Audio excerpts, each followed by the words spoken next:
क्या जीवन में दुख से छुटकारा पाने का कोई तरीका है? क्या हमारे अपने अनुभव हमें सही राह दिखा सकते हैं? आइए आज की कहानी द सर्मन एट बनारस में जाने कि कैसे भगवान बुद्ध ने एक साधारण महिला को जीवन के सबसे बड़े सत्य से परिचित कराया और हमें सिखाया कि दुख को कैसे समझा और सहा जा सकता है। इस प्रेरणादायक कथा के माध्यम से समझिए जीवन का वास्तविक अर्थ और सत्य।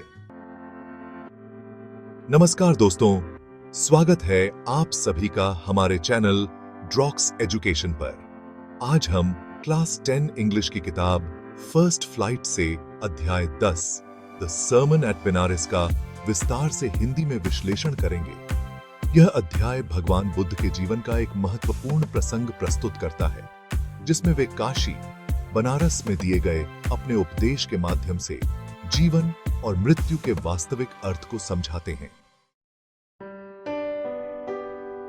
भगवान बुद्ध का जन्म एक राजा के घर में हुआ था। उनका नाम सिद्धार्थ गौतम था। राजमहल में हर प्रकार की सुख सुविधा के बावजूद उन्होंने जीवन की असली कठिनाइयों का अनुभव तब किया जब एक दिन वे महल के बाहर गए और उन्होंने एक बूढ़े आदमी, एक बीमार व्यक्ति और एक शव को देखा। इन दृश्यों ने उन्हें गहरे सोच में डाल दिया और उन्होंने महसूस किया कि जीवन केवल सुख शांति तक सीमित नहीं है, बल्कि इसमें दुख भी शामिल है। इसके बाद वे सत्य की खोज में घर छोड़कर सन्यासी बन गए। 6 साल की कठिन तपस्या के बाद उन्हें ज्ञान की प्राप्ति हुई और वे बुद्ध कहलाए। अपने ज्ञान को लोगों तक पहुंचाने के लिए उन्होंने कई जगहों पर उपदेश दिए। बुद्ध के बनारस में दिए गए उपदेश का प्रसंग उस समय का है जब एक महिला किसा गौतमी अपने मृत बेटे के दुख से बेहद दुखी थी। वह अपने बेटे को जीवित करने का उपाय ढूंढने के लिए दर दर भटक रही थी। तभी किसी ने उसे बुद्ध के पास जाने का सुझाव दिया। किसी ने वही पीढ़ी छिपाने की थी। जब वह बुद्ध के पास पहुंची और उनसे अपने बेटे को फिर से जीवित करने का उपाय पूछा, तो बुद्ध ने कहा कि वे उसे उपाय बता सकते हैं, लेकिन इसके लिए उसे एक शर्त पूरी करनी होगी। उन्होंने कहा कि वह एक ऐसे घर से सरसों के दाने लाए जहां कभी किसी की मृत्यु न हुई। किसा गौतमी ने तुरंत बुद्ध की बात मानी और ऐसे घर की खोज शुरू की। वह एक घर से दूसरे घर जाती रही, लेकिन उसे कोई ऐसा घर नहीं मिला जहां कभी किसी की मृत्यु न हुई हो। हर जगह उसे यही उत्तर मिला कि उस घर में किसी न किसी की मृत्यु जरूर हुई थी। इस अनुभव से किसा गौतमी को यह समझ में आ गया कि मृत्यु जीवन का अभिन्न हिस्सा है और यह सभी को प्रभावित करती है। कोई भी इससे बच नहीं सकता। यह सत्य समझने के बाद उसका दुख कम हो गया और उसे शांति प्राप्त हुई।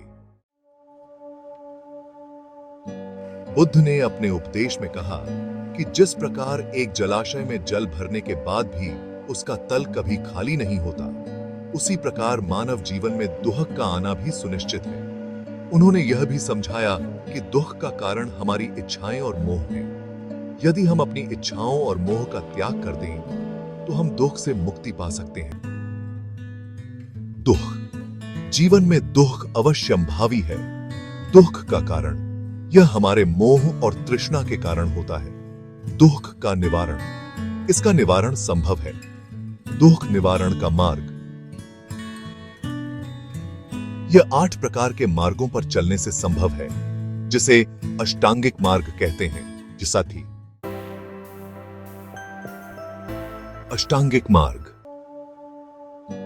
बुद्ध ने अपने उपदेश में अष्टांगिक मार्ग का उल्लेख किया, जो निम्नलिखित है। सम्यक दृष्टि, सत्य को सही रूप में देखना। सम्यक संकल्प, सही इरादे रखना। सम्यक वाणी, सही और सच्ची बात बोलना। सम्यक कर्म, सही कार्य करना।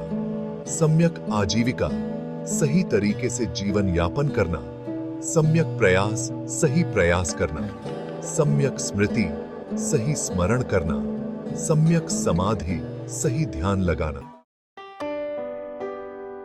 कहानी की सीख द सर्मन एट बनारस हमें यह सिखाता है कि जीवन और मृत्यु के चक्र को समझना अत्यंत महत्वपूर्ण है। दुख से बचना संभव नहीं है, लेकिन हम इसे सहने का मार्ग अवश्य ढूंढ सकते हैं। यह अध्याय हमें यह भी सिखाता है कि मोह माया के बंधनों को छोड़कर हम शांति और मुक्ति प्राप्त कर सकते हैं।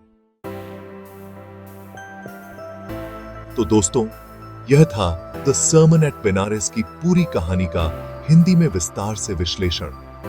अगर आपको यह वीडियो पसंद आई हो तो कृपया इसे लाइक करें, चैनल ड्रॉक्स एजुकेशन को सब्सक्राइब करें और इस वीडियो को अपने दोस्तों के साथ शेयर करें ताकि वे भी इस अद्भुत उपदेश से कुछ सीख सकें। अगले वीडियो में हम किसी और अध्याय का विश्लेषण करेंगे। तब तक पढ़ाई करते रहें और जीवन के सत्य को समझने का प्रयास करें।